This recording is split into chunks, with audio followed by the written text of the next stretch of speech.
করো।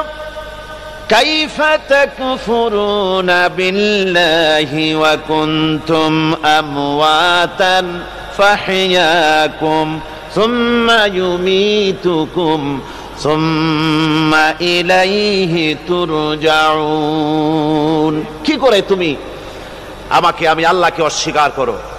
কুনতুম আমওয়াতান, তুমি ছিলে নিষ্প্রাণ, ফাহইয়াকুম, এরপরে আমি তোমাকে জিন্দা করলাম, সুম্মা ইউমীতুকুম, এরপরে তোমাকে আমি মৃত্যু করব, সুম্মা ইউহয়িকুম, এরপরে তোমাদেরকে আবার আমি জিন্দা করব, সুম্মা ইলাইহি তুরজাউন, এরপরে তোমাদের সকলকেই আমার কাছে ফিরে আসতে হবে। দেখেন না, আমরা যখন মানুষকে কবরে রাখি, কবরে রাখা তারপরে উপরে মাটি দিয়ে কি বলেন আপনারা?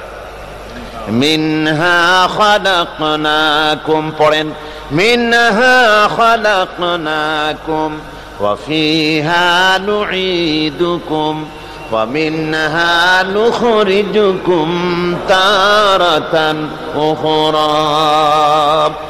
এ বান্দা, এই মাটি দিয়া তোরে তৈরি করা হয়েছিল, এ মাটির ভিতরে রেখে গেলাম, আবার এই মাটি থেকে আল্লাহ রব্বুল আলামিন তোমারে জিন্দা করবেন। কিয়ামতের ময়দানে সকলকে উঠতে হবে সেখানে আল্লাহর দরবারে। আল্লাহ পাক বলছেন, বান্দা কেমনে অস্বীকার করো? ইন কুনতুম ফি রাইব